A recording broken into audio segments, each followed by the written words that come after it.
Okay. And one thing, when the numbers are coming out, if you've been vaccinated, even after the first vaccination, you're like 72% protected.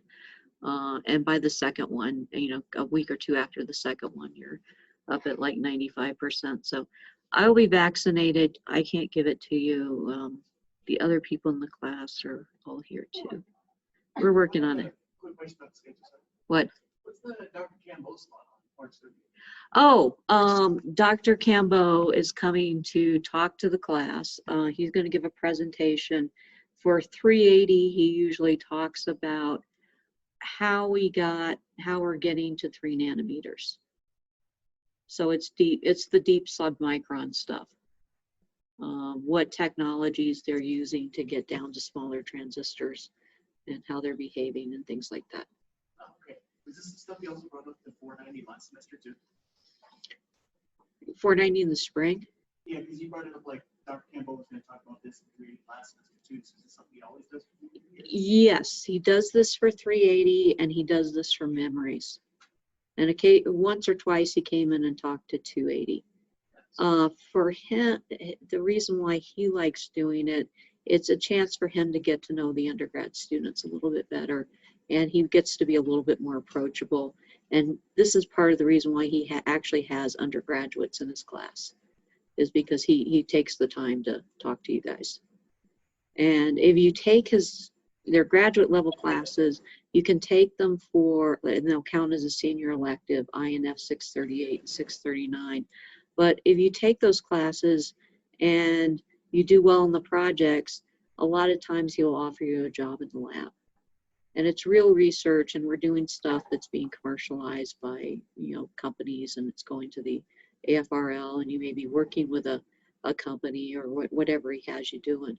But there's hardware, software, physics work, and people working together in a team. It's more like a real lab than a university lab. Okay. Somebody dinged in. Victor. And yeah, I think that's it. Okay. And Jacob, I already got you. Oh, Chris. So the people I have missing are the 2 Gabriels and Alex. Okay.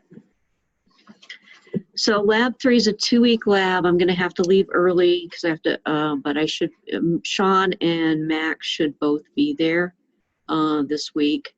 I'll probably leave, I should probably leave about 2-ish. I can help you get started. Homework 6 is due on Tuesday. Homework 7 the following day. Your exam is going to be on March 25th. Make appointments for remote exams if you need to. And lab 4 is the big lab. It is 4 weeks of lab time, and it takes a while.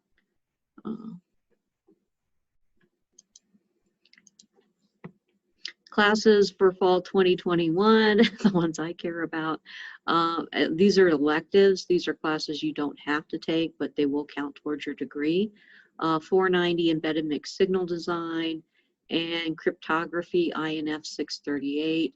If you're good at math or programming, it's helpful. It's not calculus-y math, it's more number theory. A lot of modulo arithmetic and things like that. It's not bad. I got through it. Do you need like linear algebra and theory as a curriculum? No, he actually goes back down to the basics. Oh. And there is a textbook. He explains it fairly well, and he explains it fairly well in class. His handwriting can be sometimes kind of hard to read, but if you miss something, he's pretty much going along. You know, just buy the cryptography decrypted textbook, and the homeworks are fairly simple. There's no exams. Biggest thing is you have 3 projects, and you have to define your own projects. and basically do a 5-minute presentation on whatever it is. Usually program and seed into that class? Some people use C. Probably the most popular options were Python and MATLAB. Jack Gerard used a programming language called Julia because he couldn't, it was a language like 5 people use. But apparently, and the advantage to that was he could prove that he did his own algorithms and didn't actually copy them from somebody else. I did mine in a unique programming language. All of mine were in Excel. Again, proof that my cryptographic algorithms were not copied from anyone else. Is your right hand assembler also in Excel? No, it's just a big case statement. Okay. Let's go through here. Let's look at some more amplifiers. Remember, for linear, always assume it's in saturation. If you know ID, you know VGS. You know VGS, you know ID. Go and write what you know on the schematic, and then look for easy things you can find. Ohm's law, KCL. If I know 2 of the currents going into the node, I know what the third one is. KVL, and just be able to apply these. If you go through this and do this systematically, and you'll get lots of practice on the homework doing this. And you'll see some of it again on the exam. A lot of the exam seems to come up to be this DC analysis. Can you find ID, VGS, etc.? And then calculate the gain. Okay. This is the way we deal with it. They're nonlinear circuits. No one, it's really hard. You can't describe nonlinear circuits well with equations or with circuits. So what we do is we treat them like they're linear approximations to nonlinear problems.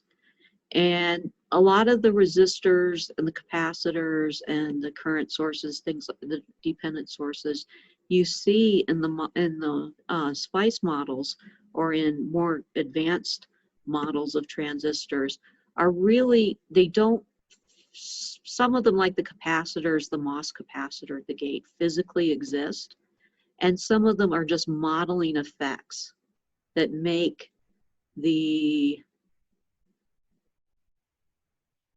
results of the equations match reality. Some of it's just fudge factors. But in here we're using a basic hand model that'll help you get some intuition in how these circuits are working. Our general method, we calculate the DC operating point. It's also called the Q point. Big ID, big VGS, big VBS. And then we use small signal analysis. We assume that the transistor operates linearly about that DC operating point. And if it is a small signal, that's a fairly good approximation. And we use the DC values to calculate GM and RO. And we can use that, put that into the circuit model and analyze it.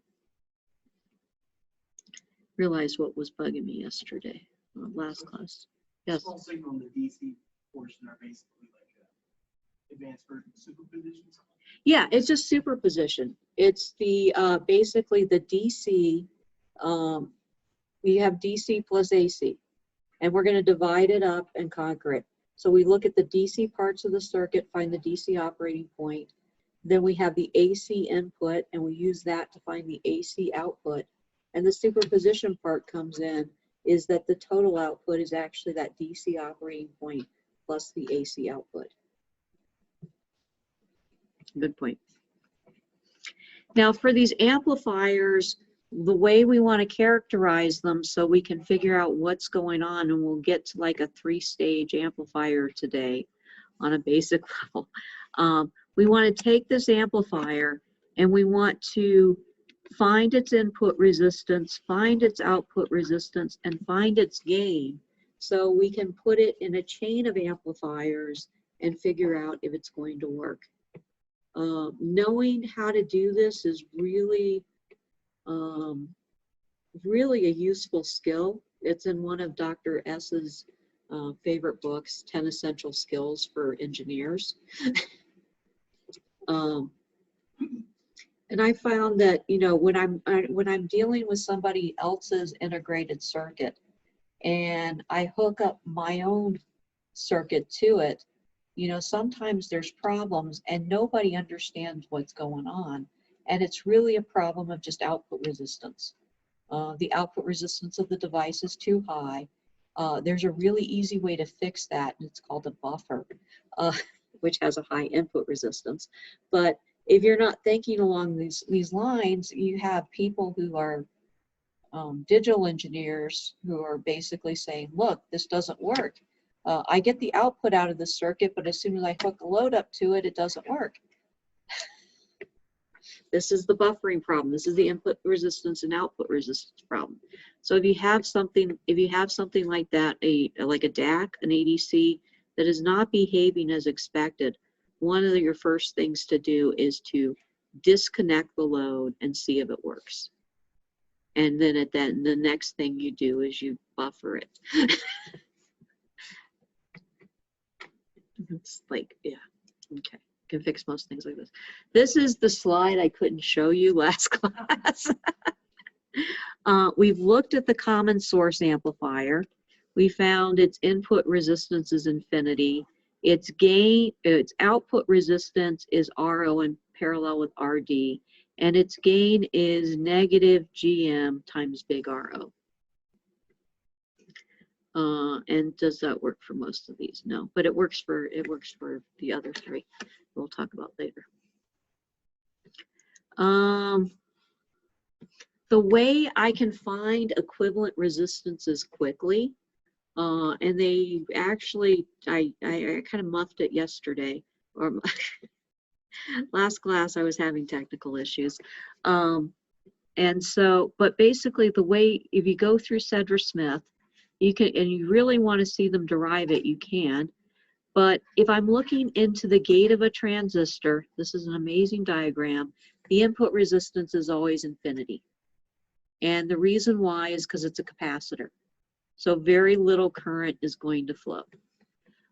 Looking into the drain of a transistor, if I want to find the resistance, equivalent resistance looking into the drain, it is the little RO of that transistor times 1 plus the GM of that transistor times whatever resistance you see at the source.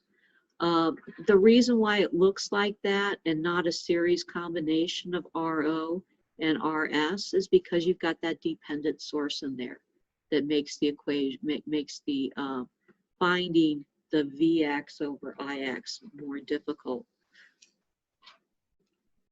Looking into the source of the transistor, you see this. I usually write it like this: 1 plus GM, 1 over GM times 1 plus RD over RO. RD, if it's 0, that would reduce to just 1 over GM. And generally, RD over RO is a number much less than 1, so you're just multiplying 1 over GM by a small number. So looking into the source, I see this. We're going to use this because it makes, I don't have to dig into that small signal model, deal with the dependent source, write the equations. You get to do that on one homework problem. If you're having trouble with it, just talk to me. It's, don't spend your life trying to figure it out. It's actually done. If you read this address, so looking at this common source amplifier with a source resistor, the input resistance, there's my signal. So my input resistance is infinity because I'm looking into the gate, and I can get that right off that diagram. Rn is infinity. The output resistance, now this is, and this is the AC circuit. So if it was DC, this would go to VDD, which is an AC ground. Is the resistance looking from the output, so right here. So what I'm really seeing there is the parallel combination of RD with whatever is the input resistance looking into the drain of the transistor. So that is RD in parallel, and looking into the drain, I see this, RO times 1 plus GM RS. And RS in this case is big RS. Generally, GMRS is a number much greater than 1. So I've multiplied the resistance, the RO, by looking into the drain. I have a much higher output resistance, which gives me a higher gain, but then makes it harder to hook it into the real world, because the desired characteristic is that RO is small. So I'll need a second stage. I didn't get that this semester. Okay. So usually a lot of amplifiers are 2-stage amplifiers. You get one for gain and one to get the output resistance right, if you design it right. Now to find the voltage gain, we're actually using that T model here. And the way you get this is, you know that V out, looking here, there's no other path for current to flow. So this I has to go completely through RD. So I would have I coming up here, same I as the dependent source. The output voltage would be the negative of I times RD, because this is disobeying passive sign convention. If we drew the arrow in the other direction and had passive sign convection, PSC, passive sign convention going on right, this would be negative I going into the positive terminal. And then V equals negative I times RD. The next equation I basically get by looking at the voltage at this node right here. This is my input voltage, because there's 0 current coming out of here. So there's no drop across this resistor, plus minus 0 volts, because there's no current. So this is Vn at this node, and Vn over the sum of the two resistances, 1 over Gm plus Rs, would also give me the same current I. And again, it's because this current is 0. You do some algebra, you solve for, you've got this one, I would substitute V out, a negative V out over RD for I. And I solve for V out over Vn, and I clean it up a little bit. I get the voltage gain is the negative of Gm RD over 1 plus Gm Rs. So that's pretty much and what you need to know for that. And I'm just going to skip this. And again, this is a small signal. It's superposition. We have a DC input and we have an AC input. So we use the DC input for the DC analysis, use the AC input for the AC analysis, and then add the results together. We talked about this. This is what I was doing on the board when So let's review this a little bit. This is just a voltage divider on the front end. Remember the voltage, and I can't tell you enough how much I want you to remember the voltage divider rule. it basically looks like this. The input, the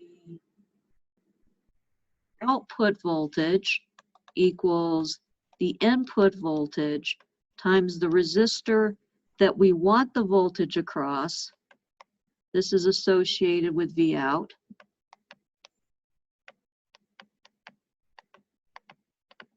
Over the sum of the two resistors.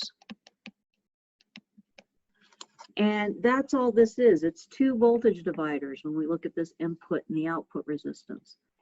And the first one, my Rn, is the number I want the voltage across. So it's this one right here. So we want Rn to be big, much bigger than the other resistor. On this one, now we're taking the output off of RL. So we want RO, same reason, voltage divider rule, to be small to get the best voltage out. And we'll do an example of that like towards the end of class when we get to the three-stage amplifier, which I really love, and I've been putting on exams for a while. The goal is here. Okay, we got this big ugly circuit. Now let's say I could model big ugly circuit like this. Rn AV times Vn, where this is Vn. Which one would you rather analyze? You know, the op-amp would take you an analog simulator, time to build the circuit and everything. But if I wanted to use this amplifier in another circuit, I don't want to have to reanalyze it. I want to have this model in my head to make sure that it's actually going to work. Okay. We did this. Remember, this is a common drain because the drain is, okay, my input's on the gate, output's on the source. So it's a common drain. This one has the input on the gate and the output's up here on the drain. So it's a common source with a source resistor. This one has the input on the gate, the output's on the drain, so it's a common source. This one has the input on the source, the output on the drain. It's a common gate. So that's a really easy question I could ask you on the exam, is like, first thing, you got this big ugly circuit sitting there. What type of amplifier is it? Can you identify that? That would be like worth points. And then, do you know Ohm's law? That would be worth some points. Can you write down a number that's in the problem statement on a blank, and that's worth some points? And then comes the hard stuff. So try to get the easy points. That's a summary. We've looked at that once today. We've figured out these two so far, what the input resistance is, what the output resistance, and what the gain is. Yeah. So let's compare these two. You've got a common source versus the common source with a source resistance. They both have Rn of infinity. The RO, the big RO, the one that matters the most, looks a lot alike. They both have something in parallel with RD, but this is a bigger number. Bigger. I should just put a greater than sign. Than little ro. But here's the kicker. Our little ro is usually like 100 k ohms or something like that. And RD is like 1 k ohm, 5 k ohm, 10 k ohm. It's RD is so much smaller than RO that if you're using a discrete resistor, this comes out to be RD. This is if I'm using a resistor on a board. If I use a transistor, then it's pretty much about the same as RO. In this case, this about equals RD. The voltage gain here is GM-RO. Again, this is about RD. And the voltage gain here is that same number, GM-RD, but now it's divided by, they both have a negative sign. It's divided by 1 plus GM-RS. So what the common source with source resistance does is it reduces the gain by a factor of 1 plus GM-RS. It actually feeds back some of the signal into the input, because when the current changes through ID, the VGS changes, which goes back to the input. It's a form of negative feedback, and it actually stabilizes the amplifier across temperature, which is changing all the time, across, you know, the days of the moon, cosmic rays, whatever the horrible thing is that's going on that's changing your amplifier. It will stabilize it at the cost of reducing the gain. So it is a good idea. It just makes things a little bit, the analysis a little bit more complicated. Okay, what's next? Oh, everybody okay with that? So we looked at the two of those. Common source amplifiers, with or without a source resistor, are your workhorse gain amplifiers. And we'll talk about, I'm getting ahead of myself. Let's look at the common gate amplifier. Generally not used by itself. It's used in combination with the common drain.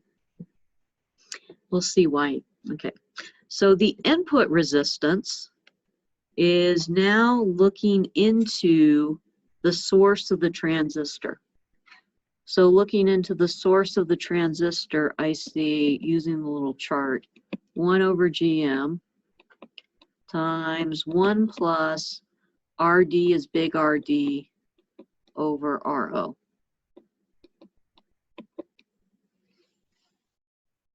Big RD is usually smaller than RO, so this is going to be about 1 over GM. Not a very big input resistance. This is generally a pretty small number, and we'll look at some numbers later on. It's small. RO, so looking into this node right here, I'm seeing RD. Let me write it someplace I've got some room. RO is going to be RD in parallel with whatever the drain sees. And the drain sees little RO times 1 plus GM. And then the resistance here, this is when we're doing the Thevenin equivalent, we can deactivate that. And so this just becomes R sig.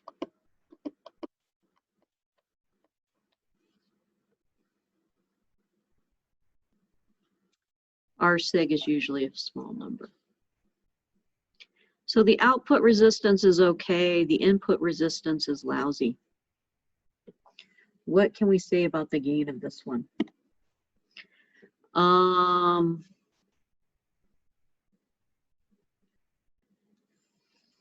The gain, and this is derived in the Sedgwick-Smith, and it's basically coming from that Model T thingy, comes out to be 1 plus GMRO, much bigger than 1, times the voltage divider ratio between RD and RO.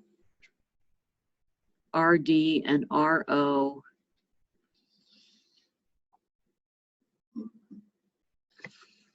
How did I get there? Oh. You want me to explain the approximation?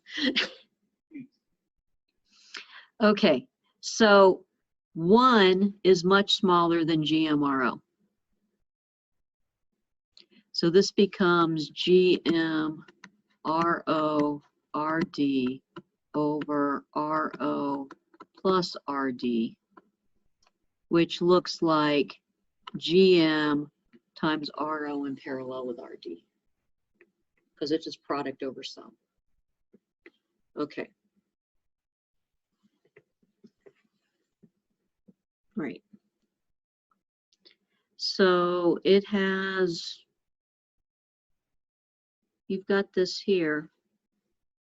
So because GMRO is much smaller than 1. No, GMRO is much bigger than 1. Oh, okay, sorry. Yes. Or I may have said it backwards too. But GMRO is usually really, it's a really big number. It's like a factor of 100 or something like that. And you think about this factor of 100, it's multiplying our output resistance and it's multiplying our gain. So it has a significant effect on things.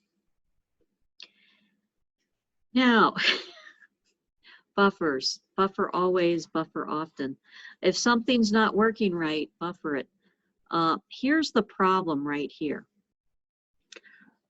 And people, you'll hear engineers referring to this a lot. They'll say, I've got a high impedance source. And a high impedance source is one that is not capable of driving a lot of current. So the way we model this is we model this as a high series resistance. If I try to drive current off of this, my voltage is going to drop significantly. High impedance sources are a lot of sensors that you see for IoT devices, the little temp sensor chips. They don't have, unless they have a buffer built into them, and some of them do, they don't have a lot of drive capability. So if you take this sensor and you directly tie it into the input, one of the analog inputs of an Arduino, a lot of times it's not going to work. So the first thing you want to do is put a buffer there because it's a high impedance source. Or if you just tie it into the Arduino and it stops working, you know that you need to buffer it. That's another clue too. So this has it's my sensor. This is my Arduino. It needs some current to be able to produce the voltage on the output. And the way I get around that is I take my high impedance source and I tie it into an amplifier that has a gain of 1, like a unity gain buffer. But it has a really big input resistance. Maybe like a tera ohm is not impossible to find, 100 mega ohm. It has to be much bigger than 1 mega ohm for this to work. So I find a buffer with a large input impedance, and it has an output resistance of 100 ohms. These are typical numbers for op amps. You know, 100 mega ohm, a gig ohm input resistance. There's one I know of that has a tera ohm, and 100 ohms or 50 ohm output impedance from an op amp. So now, if I just hook this thing together, put a wire across here, what would happen? My output voltage would equal, this is just the voltage divider rule, my sig voltage, which is 1, times 1K over 1K plus 1 meg. So now this is down, it's like 1 over 1 meg. This is 1 times 10 to the minus 6. This is now a microvolt. This is what the Arduino is reading instead of a volt. Okay, I put the buffer in, it's now 1 meg and almost, and this is like, you know, a gig ohm or something like that. I get my 1 volt into the amplifier. And now I put the 1 volt out, and now I get like maybe like 9/10 of it out on the load. So those buffers can really save you. This is the point of this side here, my buffer side, is directed at what the heck do we use this for? The common drain amplifier. What we need for a good buffer is we need a big input resistance, small output resistance. So we look at this one here, my input is looking into the gate. So my input resistance is infinity. I can't get much better than that. It's actually not quite infinity because you do get leakage current across the gate, but we'll just say it's infinity for now. My output resistance is looking into the source of the transistor. And looking into the source of the transistor, I see 1 over GM, using this chart right here, which I can't even read right now. 1 plus, it's RD over RO. And RD is 0. In this case, this is 0. So it's just 1 over GM. And 1 over GM is really small. So I've kind of gotten those ideal input and output characteristics. If I could get gain out of this thing, it would be the perfect amplifier and I wouldn't use any others. Let's look at the gain.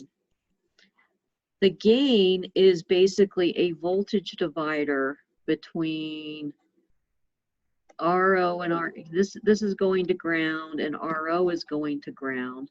So it sees those in parallel. The output sees those two in parallel. It's a voltage divider between them, this parallel combination, and GM. So there's the voltage. It always has to be less than 1 because it's something over something plus something else. And this is always going to be, the denominator always has to be bigger than the numerator. So this is always going to be less than 1. You can get it pretty close to 1, but there's no gain in this stage. This is acting like a unity gain buffer. Now the way I'm going to use this is generally what I do here. Let's just draw a picture, a little cartoon. I have a common source amplifier that has a gain much greater than 1, but it doesn't have good output resistance. So I feed that output into a common drain,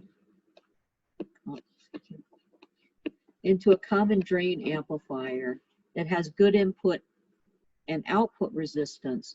So now I can tie this out to the real world, maybe like an Arduino or something like this. And this has a gain slightly less than 1. I get gain in one stage, I get my output resistance in the second stage. Most single transistor amplifiers, you see that like aren't div amps or op amps, are multi-stage amplifiers for this reason. There's no perfect single transistor amplifier. Okay, so we're picking our amplifiers. We want to figure out which ones get. Positive gain. That means it has no phase shift and it's a little bit more stable. We'll get to that point later. Common drain, common gate.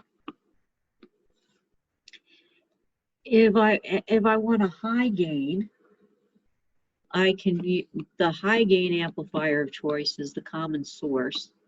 And maybe if I want to stabilize that a little bit because it's got a negative gain, I'm going to put that source resistor in there. The common gate can also have relatively high gain. If I want low input resistance, I'm going to go back over here because I'm writing big. The low input resistance is the common gate. That is a bad thing. We want our input resistance to be big.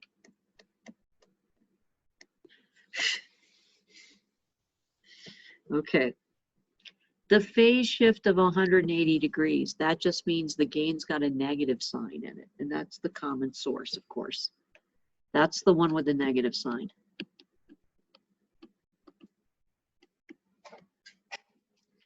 Low output resistance, well, that's a good thing. Common drain.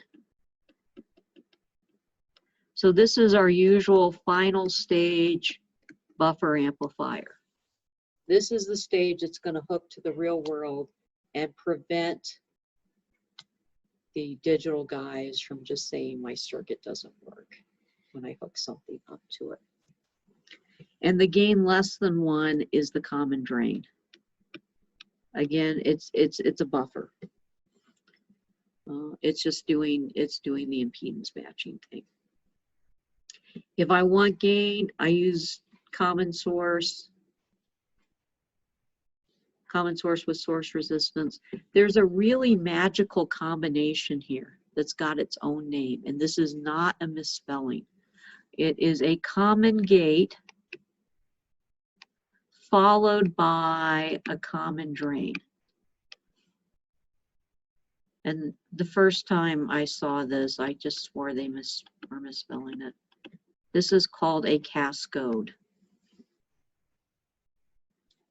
You put these two together, you get the advantage of the high gain from the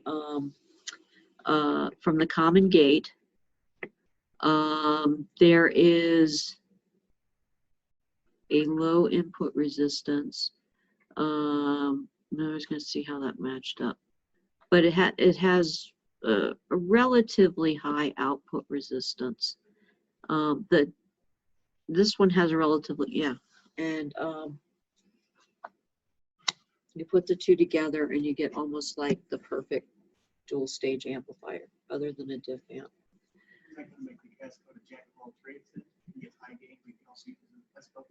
Yeah, because it's generally a good output stage. So usually what you're going to do is like you're designing if you're designing the beautiful perfect amplifier, you're going to put, and we haven't talked about it a lot yet, we're going to put a differential amplifier in there as the input stage.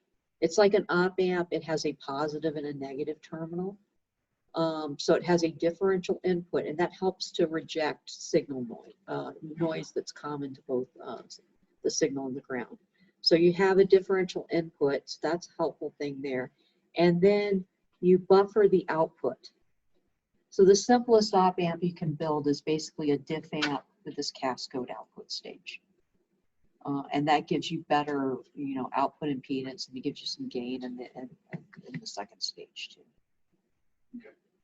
And then you put a bunch of current sources around it. And a compensation cap to make the Bodie plot look like this. We'll get to all that. Yeah. So we've gotten through all of these. Where can we possibly take this from here? We could have more than one amplifier, or more than one transistor in our amplifier. And there's certainly more than one transistor in this amplifier. The goal for a lot of circuit analysis is to take this and turn it into a simpler model so I can use it. Most of the transistors in this are not amplification. There's an output stage right here. And if I look at that one, it looks like the output's on the drain. The output's on the drain. The input's on the gate. That's a common source. And then this is, I can barely read this. It's too small. I've got a diff amp right here, and I've got this really weird diff amp that's the actual differential amplifier there. All of these are just current source transistors. We'll figure out some of the pieces, and this will start to make more sense as we go along. And we'll look at it at a size that I can read it too. Here we go. This is a 3-stage amplifier. Now, my first trick when I'm looking at this to try to figure out what's going on, these are the current sources are usually transistors, is I look at the things that are labeled inputs. So this is V1 and V2. This is the input. This is labeled V out. I have to get signal from the input to the output. So the way the signal is going to get there, it has to go out through this transistor, and it looks like the signal path is coming back through this way. And then it goes through this transistor, and it's coming through this diff amp thingy. We haven't talked about this a lot yet, so I'm kind of avoiding this. But basically, this is an input. This is like a positive input. This is the negative input. This is the positive input of an op amp, and this is the output of the op amp. So the signal's coming in from this input here, going out through there, and what I've drawn here is the signal path. That helps me identify which type of stage it is. We'll talk about this like in the next set of slides. This is a differential amplifier. I'll just call it diff. Right here, my signal's going into the gate, and it's coming out the drain. Into the gate, out the drain. This is a common source. That's a good gain stage. And then the next place the signal goes, if I follow the line, is it's going into the gate and out the source. So this is a common drain. I've got a diff amp for a differential input. I've got the common source for the gate for additional gain, and I've got the common drain to give me the good output impedance as a buffer. So those are the different three stages of them. And we can actually draw a line through here. And what we'll do eventually is we'll take these current sources and the current sources right here and replace them with transistors.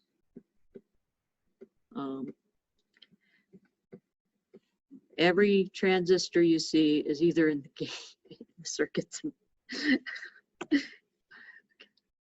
So there it is. There's with the three lines in there with the current sources for there. And we got that far. Okay. Wow, I did this again.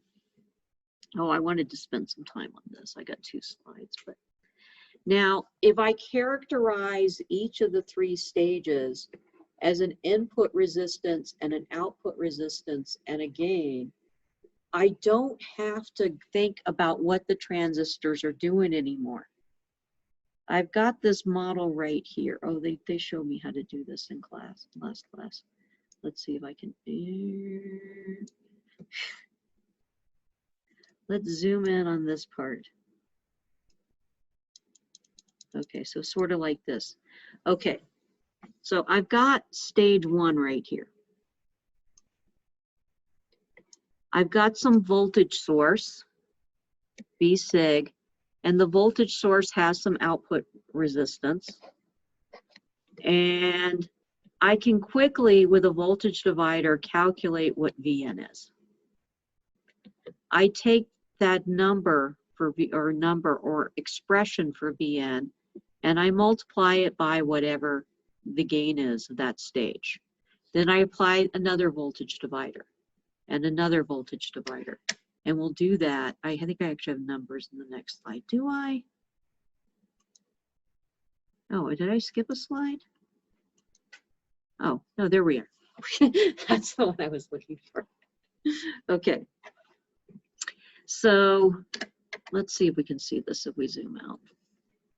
I want to zoom out a little more. Not quite as. That's the problem with that. Okay, there we go. That's good. Okay, so we want to figure out what the gain is of this whole thing.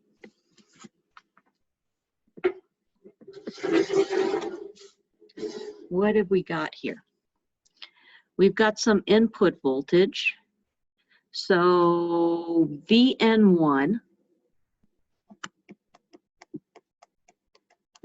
equals the source voltage times 1 meg over 1 meg plus 100K, or yeah, 100K. And I could just divide by Vs and make this Vn over Vs. Vn1 over Vs. Then I look at the second voltage divider.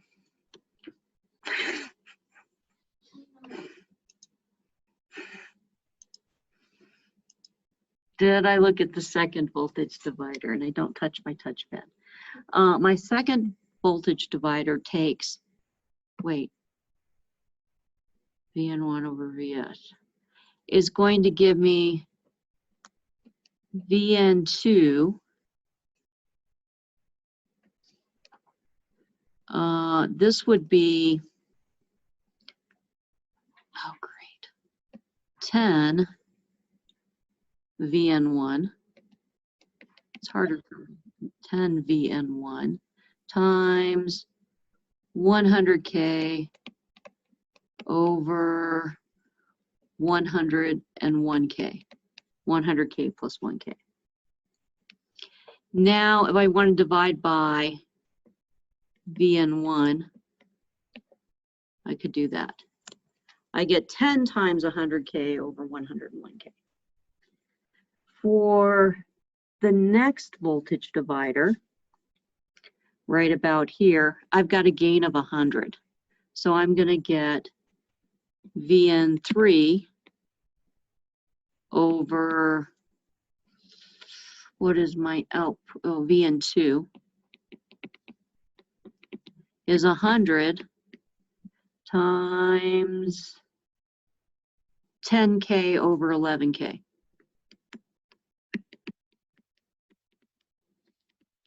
And for that last stage right there, I get V out, V load over Vn3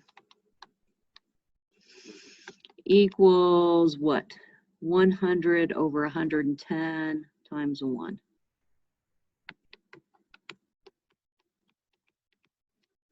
Now, if I wanted to find the gain of the whole amplifier, I could make these numbers.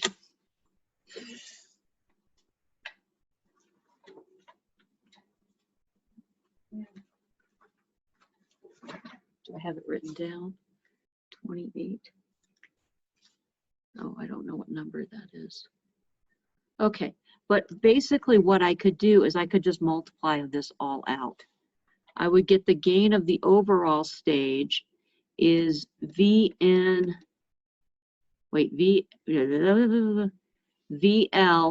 over VS would equal Vn1 over Vs times Vn2 over Vn1 times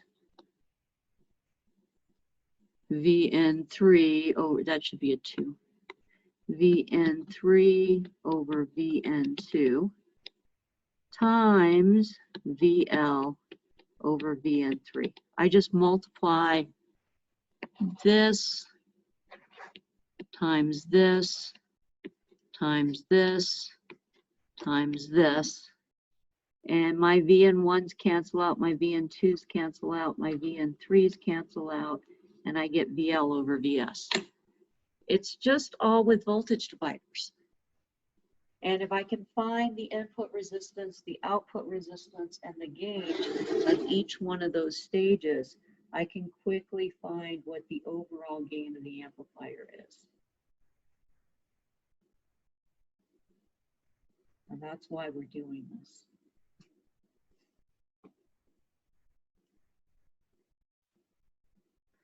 Nobody's yelling at me.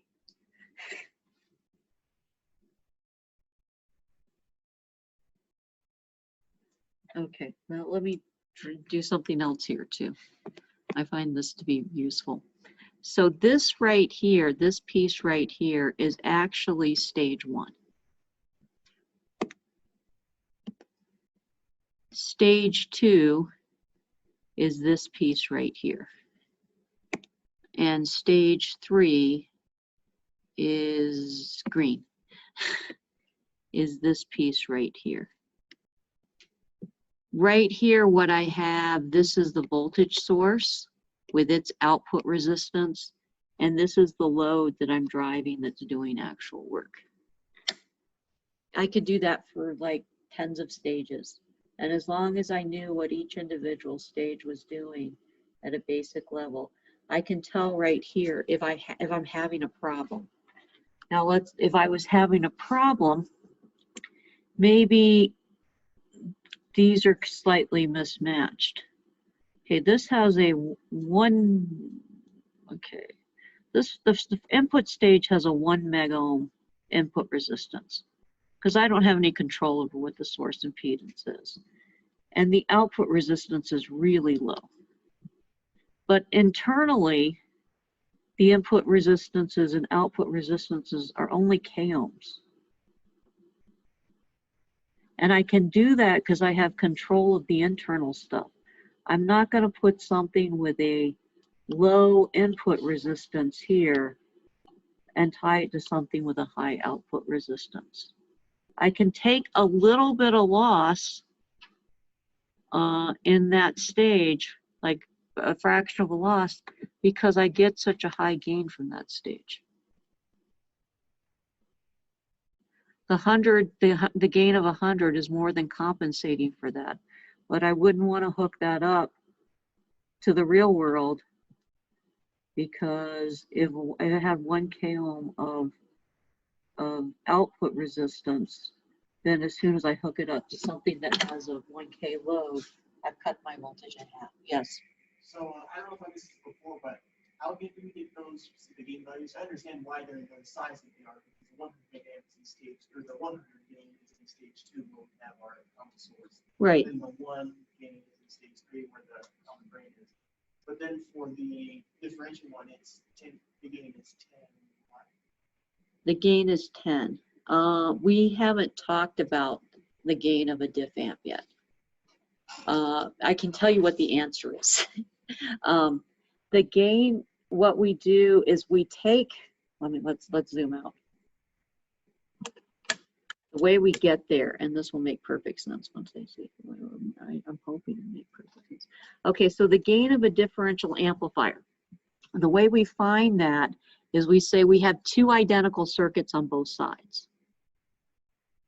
So what I do is I analyze what we call the half circuit. And then I add the gain, it's kind of like a superposition thing. And then I add the gain of the 2 half circuits together.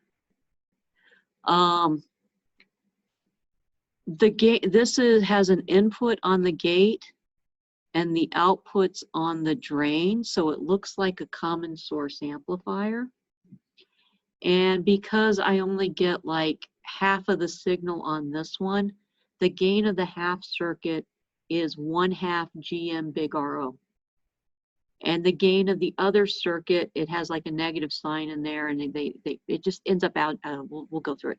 They end up algebraically adding, so the gain of it is 1/2 GM RO plus 1/2 GM RO. So the gain of the diff amp is the same as the gain of a common source. It has big GM, little GM, big RO. It has the same gain. The advantage of it, the inputs are looking into the gate of the transistor, so it has a really high input resistance. And it has a differential input. So the reason why I want to use a differential input is I've got signals from the real world. Okay, so let's say I want to go out and monitor I'm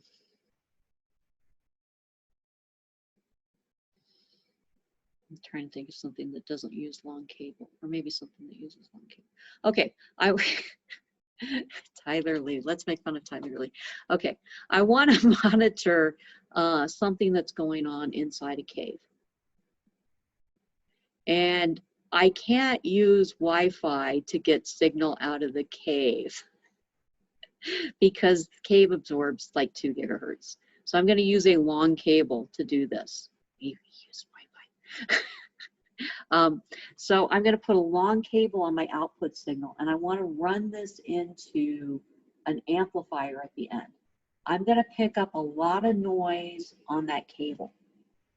But generally, I pick up the same noise on the ground for the signal as I do for the signal itself. So if I take a ground wire and run it next to my signal wire, even if it's a long distance, they should have the same pickup on them. So I have the same noise on both signals.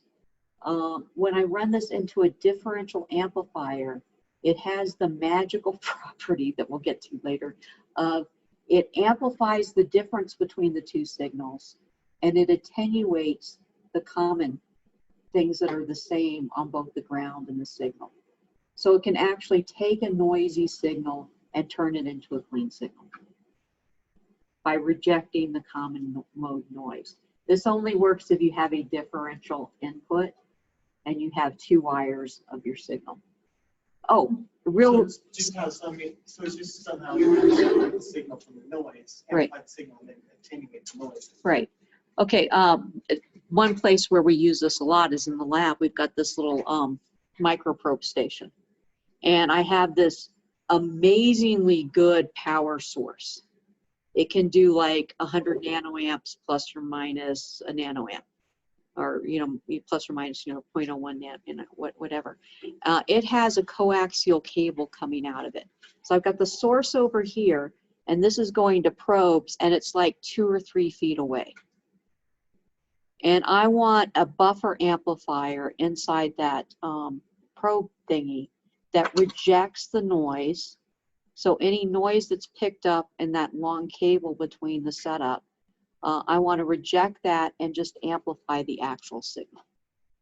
And you can do that with a differential amplifier.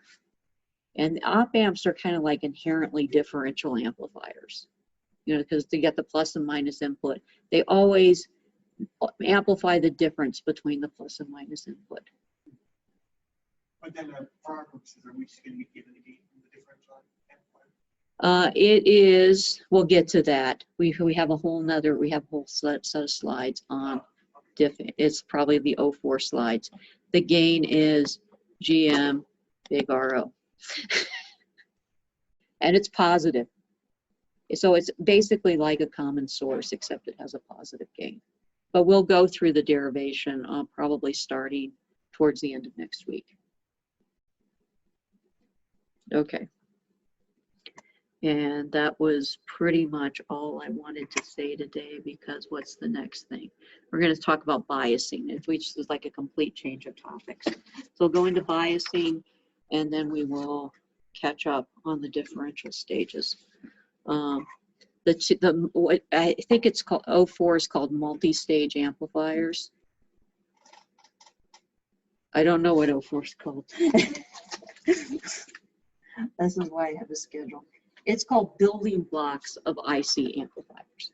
And that would be the current sources, the diff amps, and the cascodes.